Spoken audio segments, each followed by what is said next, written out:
So today our topic is artificial intelligence, or AI for short. So artificial intelligence is already a hot topic for businesses, especially for those not wanting to be left behind in what many people are describing as the next phase in the Industrial Revolution, or what's been called the next phase in the technological revolution. There's a lot of controversy, there are accusations of bias, and there is also a lot of fears, especially from the many people who worry that jobs in general and their jobs specifically might be replaced with AI. So there are a lot of issues relating to people and to culture and to the workforce. And that's why we're here today with Farrah Qureshi, who is the founder and CEO of the Global Diversity Practice, to discuss the topic of AI, its impact on businesses and workforces, and some of the implications in terms of culture. So diversity, inclusion, equity, and ultimately belonging. Farrah, welcome, and thank you so much for joining us today. So go ahead. Tell me about that background and that context and some of the conversations that you're having. What's going on in the world of AI and DEI? So Deborah, this is a conversation we were having up to 15 years ago. We worked with many tech clients who were already looking at AI and the impact it has on their work. But because we work across so many different sectors, from FMCG to energy renewables, to oil and gas, et cetera, the conversations around AI were beginning to emanate. The general discourse at that time, and one of the things that Global Diversity Practice have always done is we've always connected our work to the future of work and the future of the workplace. And I was actually working actively with futurists at the time who were talking about this topic of AI and the digital revolution, et cetera. And there was a lot of conversations being had. I mean, the first one was, are we gonna, are we gonna lose jobs? Are we gonna be redundant humans in the future? So there was a little bit of panic and a little bit of misinformation at that time. And what we did know was that there was going to be a shift in human interactions as a result of, the rise of digitization, the concept of AI, AI-driven comms, affecting workplace dynamics, for example, the impact on human expression and creativity, empathy being the critical skill for the future, given that AI would, take certain aspects, and displace them from what, was generally the type of contribution that humans made in the workplace. And there were some really interesting conversations going on. So I remember one conversation we had with one of our clients is, if AI won't replace humans, but humans with AI will replace those without AI. And so some of the conversations that I've been having is AI the new privilege? So those that are integrating AI into their everyday, into their processes, into their work and into their companies, is that going to be the new privilege? The future focus also was on conversations around subjectivity and bias. Obviously, as you know, we spend a lot of time talking about unconscious bias and how that determines our decisions, our everyday inflection points, those hotspots in terms of who am I going to recruit, who am I going to promote, who am I going to progress, whose voice am I listening to, et cetera. So all of those inflection points. And one of the real conversations we were having at that time was, now the bots are coming, is that going to reduce subjectivity? Is it going to reduce the bias? And our response was, who's programming the bots? If, obviously there is a human intervention, and if that intervention has not rid of bias, or there's not a bias proofing when you're coding, then that's going to enter the way that the whole process is put together. And one of the real examples that we would use early on in the days was an experiment done by Microsoft, where they designed a bot. They linked it to the Twitter accounts of 18 to 24-year-olds, and they said, teach this bot how to become human. So what was really interesting was, at the beginning of the day that this was launched, the bot was positive, was, all the positive aspects of human behavior, kindness, generosity, all of these things were coming out in the way the bot was being influenced by these accounts. But the afternoon, the same bot had become homophobic, anti-Semitic. It was denying the, various historical events. It was becoming racist. It was really, really fascinating. So I'll go back to my earlier point. Who's programming the bots? What are we doing to make sure we filter out some of those biases? And we're also very vigilant to make sure that that bias isn't creeping in. So it's been a mixed conversation, but right now it's one of the top issues on every client's radar screens, particularly, as you know, in global diversity practice, we talk about the mega trends, we talk about the digital revolution, digitization, and we talk about artificial intelligence as well and the impact it's having on the workplace of today. It's very interesting that you make the point about a potential divide between the humans with AI and the humans without AI, and how that might be a differentiation moving forward in terms of how that power base is split. So I saw some new research recently that showed that there is already a gender split. So apparently when you look at people who are using AI in their personal and professional lives, 54% are men and 35% are women. So women are already falling behind in terms of their adoption of AI and their use of AI. So that's a very important point. So obviously the concept of privilege, those that have and haven't, and knowledge is power. We know knowledge is power. So knowledge and skills, and I think the digital divide, the digital spectrum, whoever, individuals that may be early adopters, it might even be a multi-generational thing without creating stereotypes. But I think the message is clear. I mean, as you know, Deborah, in many conversations I've shared with you, that I was the original participant on Computers for the Terrified course many years ago. And so on one hand, whilst, it can be very daunting and overwhelming, all these conversations around AI, and you can see the adoption and the conversations. On the other hand, there is a huge opportunity for us to close some of that digital divide, but be mindful of it. So I see some positives of AI, but I also see the flip side as well. And so, yeah, I think this is a conversation for those of us in this space to ensure that those types of statistics, the one that you've just shared, are, people are made aware of them, they're made aware of the need to close any gaps and to make sure that we have equal access. And we understand that we're all coming to this conversation from different places, depending actually on our demographics, on our experience, on our exposure, and on our knowledge about AI. So I think that in itself is an equity issue, which as organizations and as consultancies supporting our clients needs to be put front and center of this conversation. Access, awareness, training, the comfortability factor, and making sure that we're all aware of how we can utilize AI for good, but also be mindful of the other side of the conversation as well.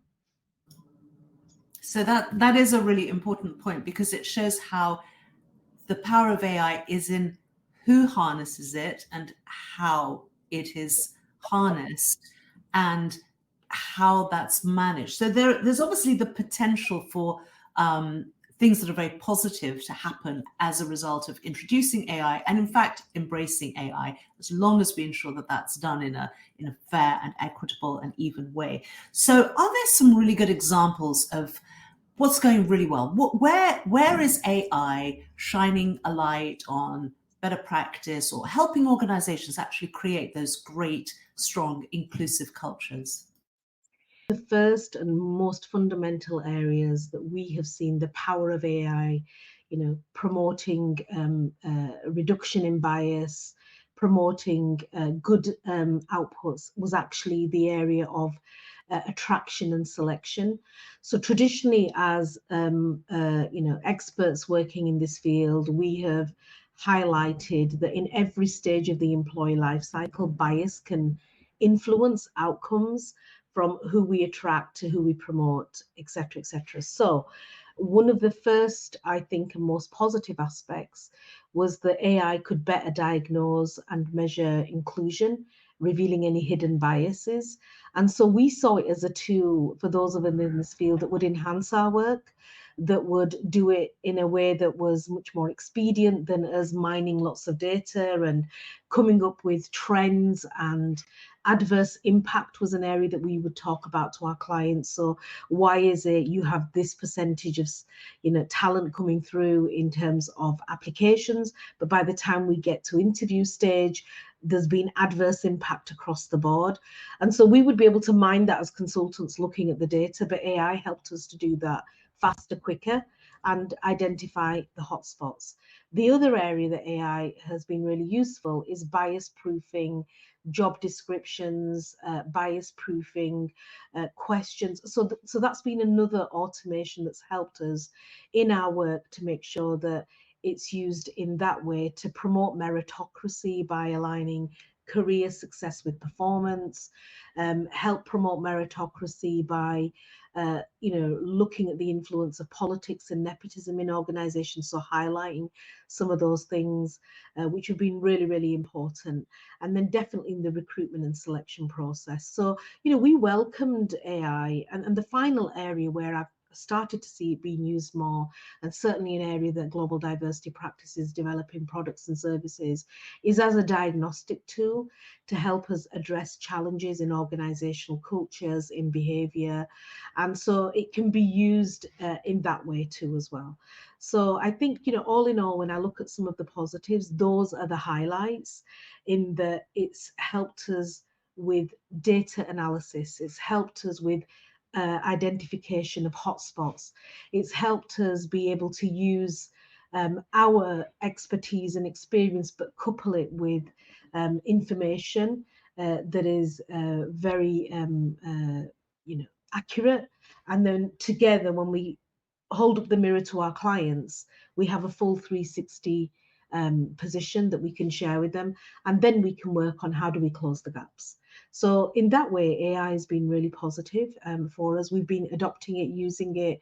Years ago, I was able to identify startups that were using up to 250 different products in AI and partner with them so that we could offer solutions to our clients through using artificial intelligence. So those are excellent examples of that programming, isn't it? So it's not just who is doing the programming. So when that programmer is somebody looking at the world through a DEI lens, there is a very different outcome.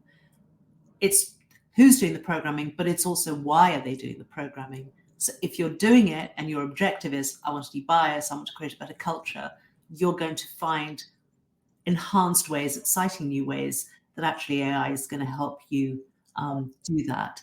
But of course, some of the programmers aren't there to achieve that. So what are some of the downsides? What are some of the things that are perhaps not going so well, that are leading to concern and perhaps leading organizations to worry about HI and maybe to press pause and maybe to need help and instruction and advice? Yeah. So going back to the point around algorithmic biases, this was a point that we raised very early on. The example that I shared in terms of the bot, that has been one of the biggest issues. So on one hand, it can improve fairness, but on the other, if you've got algorithmic biases, then it's not going to do that. So that's the first point. The second, and I'll expand on that shortly, the second one is lack of diversity in AI design teams. So when that happens, we've seen examples of the outputs not really representing a true representation of the world. And obviously that lack of diversity, lack of psychological safety to speak up and spot things in advance, that's also been another factor, particularly in AI design teams. So lack of representation, lack of psychological safety to challenge some of the programming and the outputs is the second issue. And then the third one is there's been specific examples in terms of risk. So there's been a few examples at the moment where there's been an overcorrection of diversity in, for example, generating historical images, and I'll talk to you a little bit about that. There's also been legal discourse as well around this conversation. And so there's a risk factor here, which can, on one hand, we're talking about promoting more diversity, but some of the early findings, some of the early legal cases are pointing to a different picture. And thirdly, business leaders wading in on this conversation, as well as others that might want to express their opinion, particularly around D&I fatigue and accusations around woke culture. So there's been 3 or 4 main areas that I see focusing on the flip side of this conversation. So Farrah, thank you for all of those examples. Now, you said that you were going to go a little bit deeper into some of those. So what are some of those deeper issues that are being raised by some of those questions of algorithmic bias and lack of representation, and then some of those legal issues as well? Okay, so one of the examples I'd like to share and is the example that took place not so long ago within Google, the Gemini image generation pause that took place. And what had happened here was that, there was an overcorrection for diversity in generating historical images. The historical accuracy of those images and the refusal to generate certain images caused a huge challenge. So the chatbot's ability to generate images of people after social media posts reveal, and for example, there were images depicting historical figures like Nazis and America's founding fathers as people of color. Obviously, that's not accurate.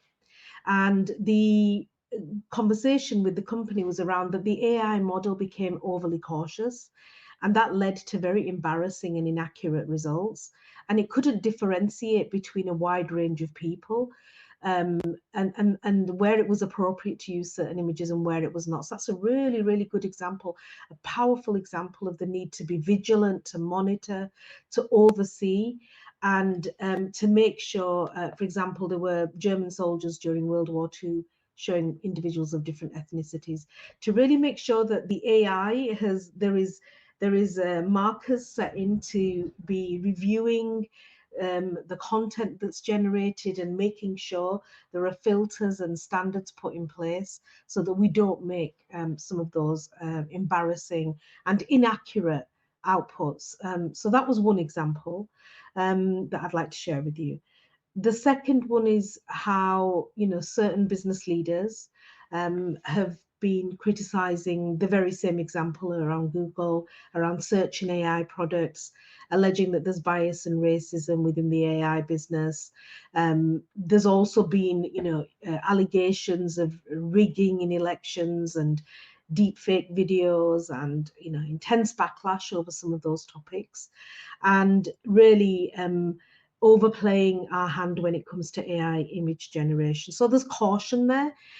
Also, on the other side of that very same conversation is how these examples are almost being hijacked to prove a point around woke diversity efforts, in inverted commas, that some business leaders are expressing. So, there's a bit of caution here. On one hand, how can we monitor the outputs of our AI, on the other hand, to make sure that we guard against anything that actually diminishes the whole concept of what is the essence of inclusion, which is everybody wins, there is meritocracy, we're able to make good decisions based on facts and data. So that's another area that I'd like to raise. And the final one is around legal challenges. So there have been some lawsuits, discrimination around AI in employment screening, allegations of age, race, disability discrimination by those automated systems. And so really this raises the need for us to have equitable AI practices. Make sure that that's absolutely critical in the work that we're doing. And so there has been examples, I think there's been a recent case, Workday versus Mobley, which is a case out there. So there are risks. For the listeners of today's podcast, I think that's the underlying score, is that AI left alone and not properly monitored, not properly thought about in terms of the input of information, and then the output of that information can actually cause more harm than good. And so, I guess what that leads to is human intervention and AI working alongside, compatible, checking and monitoring outputs can actually be a powerful combination, going back to my earlier example. And we probably need aspects of both. So it's not a zero-sum game, it's one or the other. How can we make sure we move forward in that way? The other point that I'd like to raise is around jobs. So even back 15, 20 years ago, there was alarm, are we going to lose, huge amounts of job roles? Who does that impact? And that's been real. We know that, for example, according to a recent Forbes article, 4,000 odd jobs have gone just since January in the last few months. And in an environment of economic disruption, cost of living crisis, fears for the future, what I would caution my clients to think about and listeners to think about is, who is that disproportionately affecting? Which cadre of the workforce are losing their jobs? At which levels? And I'd really like us to think about the impact it has on our diversity ambitions. Because traditionally, as we know, not in all cases, but in most organizations, there is a ceiling when it comes to diversity representation. And if those are the jobs that are being disproportionately impacted by AI and the advancement of technology, then we really need to have some serious conversations to understand the impact on diversity representation. Because if we lose that representation, then all the benefits of diversity are gone. We're not representative of society at large. We don't have diversity of thought and diversity of perspective. And some of the things that AI can't do is human expression and creativity. It can't empathize. So it's about having a balanced approach, monitoring who is it disproportionately affecting, and putting in checks and balances to make sure that we retain our diversity ambition and we are fair in our thinking, and we work alongside AI rather than against it or just for it. That's such an important point. And Farrah, to what extent do you hear organizations start to think about how they can use AI to streamline workforces and to replace certain roles, so that essentially AI is being used to reduce cost on personnel that, as you say, are most likely to be the most diverse, and therefore in many organizations to have a very powerful voice in terms of how they can help the organization? I'd like to share some recent research. Obviously, all the work we do is evidence-led, based on, what are the insights, what's the narrative out there. And there was a recent research published around this very topic, and I believe 2,700 candidates were interviewed, or 1,000 plus HR leaders were interviewed about this very same topic, about AI and DEIB. So what the findings were around streamlining hiring processes, there was still a predominant concern about its impact on bias, diversity, equity, and inclusion, and belonging. So in that survey, in terms of what candidates were saying, there was skepticism about AI screening.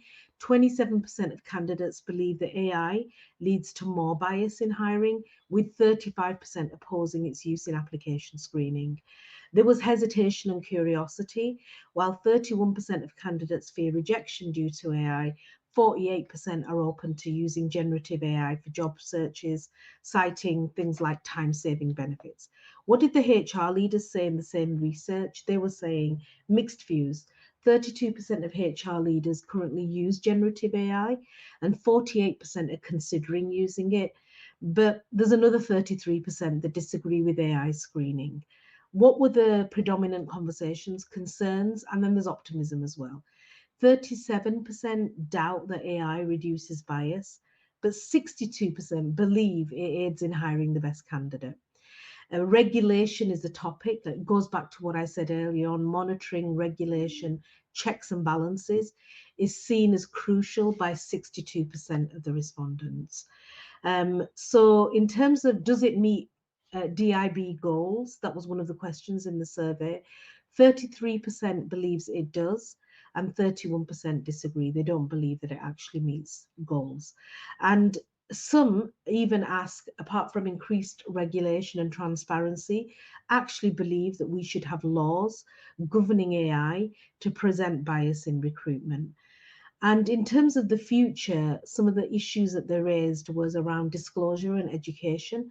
So 38% of HR leaders advocate for disclosure of AI usage by candidates, and 84% support increased education in AI on the workplace.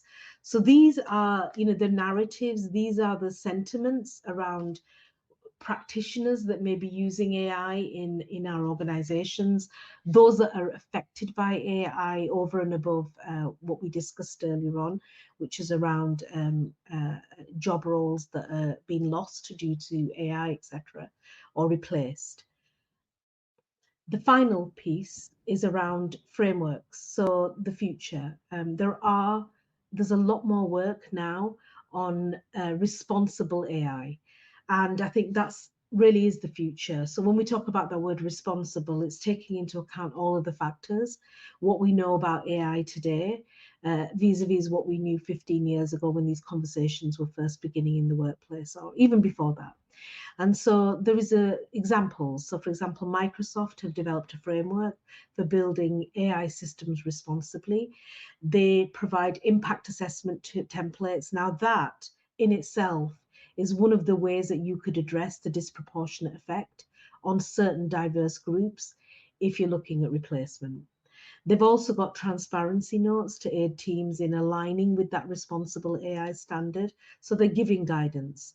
It iteratively reflects inputs from diverse sources, and it adapts to new research, technologies, and legal requirements. And that AI standard is also a framework for guiding the development of AI standards. And one of the areas that is constantly being discussed when we look at AI is privacy, safety, reliability and fairness, transparency and accountability. And this standard that has been developed aims to uphold all of those values. It's got specific goals and requirements for AI development. It's got actionable guidance, and it also addresses principles like human oversight. So there are real world applications to this tool, and there are many more emerging as a result of all of our learning in this space. So for example, it addresses fairness concerns in speech technology, when we're looking at things like custom neural voice and appropriateness in facial recognition. And these measures ultimately will enhance data collection. They will help us in terms of control frameworks, and will make sure that we have what we would call retiring capabilities that raise privacy concerns. To caveat all of that, I think if we now begin to look at workplace AI wants to help you belong, rather than being in the opposite end of the spectrum, if we think about tools that measure, enhance, and promote a sense of belonging amongst employees, that leverage AI-driven analytics and behavior change mechanisms, then we can start to think about the positive and a force for good. Some of those examples might be behavior change tools, digital nudges.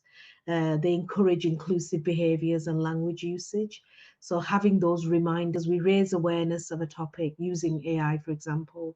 It can be used in lots of educational ways. But then we use these nudge techniques to reinforce the change in habit, and then we have reminders. There are many combined solutions using data analytics with those behavior change mechanisms, personalized notifications. So out there in the AI universe, there is work and there is a movement towards looking at the lessons of the past, also the impact it can have negatively, but actually starting to move the conversation to a much more positive space. So Farrah, in the last couple of minutes, putting all of that together and particularly reflecting on that very positive direction that AI is taking in terms of some of these tools that are being developed, that are very responsible and very thoughtful. If you had like three thoughts that you would want senior leaders to take on board in their journey to building inclusive workplaces with a strong sense of belonging, what would be those three things that you would want leaders to take away? So I think cultivate awareness and embrace these technologies. They're not going anywhere. They're here. They're already pervasive and being utilized in lots of aspects of the way that we live and the way that we work. So embracing them is one thing, but also ensuring that we work alongside the technology to develop outcomes that are beneficial for all, that we ensure the checks and balances are there, and we open up accessibility to all, that we continually monitor the decisions that we make. And yes, the AI might lead us to certain decisions, but also for us to think about the impact that's going to have on our organization and try to make sure that we have good balance in our perspectives. We combine objectivity and factual information and data analytics with an eye on the ball of what behavioral changes, what culture we want to create, how do we want to show up as a company that truly promotes inclusion in everything it does. So that's, perspective taking, balance, and thoughtful decisions and considerations.